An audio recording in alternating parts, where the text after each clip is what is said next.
Hi, I'm Shana Reese. I work in the Autism Services here at Wesley Spectrum.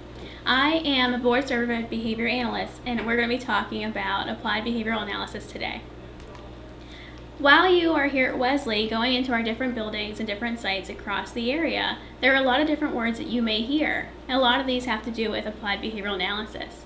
Some of these include intervention, behavior change, reinforcement, and other words like that. When you are visiting our sites, if you hear things like that, it ties back to our ABA and that philosophy that we use here at Wesley Spectrum. ABA is the science of making changes that matter to the client. We take what is called socially significant, any behavior that a child is experiencing or an adult that is making it harder for them to go about their day, to make friends and have relationships, or to get done what they need to do. That is what we look at, and that is how we focus our behavioral interventions. There are 7 principles to ABA, and we're going to cover each of them in this presentation. The first of which is applied. As we were talking about, we focus on behaviors that matter to our consumers. We look at what are the things that make it hard for them to get through their day each day. Are they having a hard time sitting in their classrooms? Is it hard for them to eat? Are they having a difficult time going to the playground and fitting in with their peers? We look at those things and determine what are those things that we can do and what are the things we can change to make things better. The next thing that we're going to look at is behavioral. That means that we're only making changes to things that the clients actually do. These are things that are observable, so we can see them happening, and they're measurable, so we can get good information on how often it's happening, how intense it is, and how much it's interfering with the client's daily life. Things that we would work with, and examples of what we do here, is help children with yelling, kicking, screaming, rolling around on the floor, throwing fits that include waving their hands above their head, all these things that you can see and measure.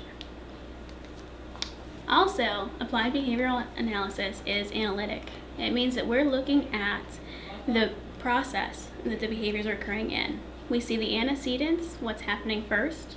We look at what's happening after, or the consequences, and we use that information to really analyze why is this behavior happening and what we can do to change it. That involves a lot of assessment and observation. We make sure that we can see that connection and that pattern so we know how to look at the behavior and make positive change. There are some other principles in ABA that we should talk about. The first of which is effective. Applied behavioral analysis is an effective tool to making behavior change, and that's why we use it. It's been studied and restudied, and we know that it works. It's also technological. We know that when we are doing behavior change, we have to make sure we're using clear language and fully laying out the steps involved in the behavior change plan so that we can all be consistent for the consumer. So if something were to happen and one of my clients needs an intervention done, but I'm not available, a colleague could work with my client and do the exact same steps because our intervention plan was technological enough to know those things. It's also conceptual. All of the things that we do in behavioral analysis tie back to the behavioral framework. We know that every behavior serves a purpose and every behavior is learned. So when we are looking at behaviors that need change and developing plans for those behaviors, we're able to tie all of that back to our conceptual framework of behaviorism. Also, it's important to remember that ABA is generalizable.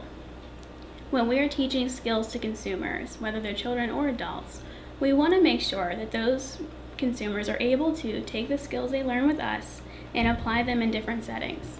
So if they learn here in the clinic with us or at school, they're able to go home and be successful, go to the park and be successful, or go to the store and be successful. They need to be able to do these skills everywhere. ABA can help with a lot of things, and we use them in a number of programs here at Wesley.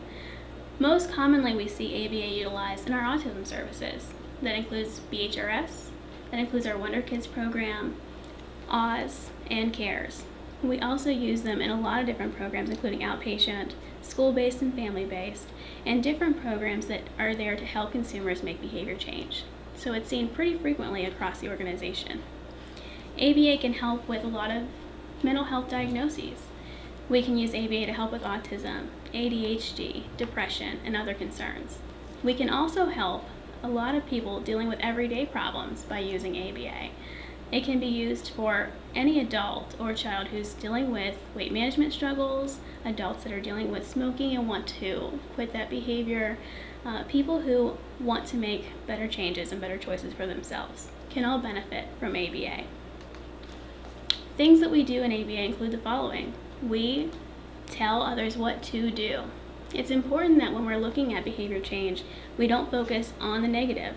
We don't tell people what not to do, because that doesn't give them a really good information. If a child is hitting, we're going to tell them what to do with their hands instead of just saying, don't do that. We need to be clear and specific. We need to make sure that our communication is understandable and people can know what we're saying. It's also important to use as few words as possible so that everyone knows what's going on and they can make sense of what's being told to them. We tell them what they do well and highlight strengths because that's important. We also explain why they were asked to engage in certain behavior so they know why it's important to do it. We teach functional skills and we provide choices. When working with a kid with difficulties, it's important that they have choice and have a say as to what is going on with them. We reward good behavior as much as possible. Recognize when a child is doing well. We check for understanding, and we say when we say we'll do something, it's important to do it and to have good follow through. Remember, we help people make change that betters their lives, and we really look at the things that are interfering with their lives from their perspective. It's not about what we think's wrong, it's what about the consumer thinks is wrong. The plans for change are simple to use and they're easy to do. If it's too hard to do the behavior change that we recommended, people aren't likely to do it. It requires good relationships, and we have to have that pairing with consumers so they feel comfortable with us and can rely on us.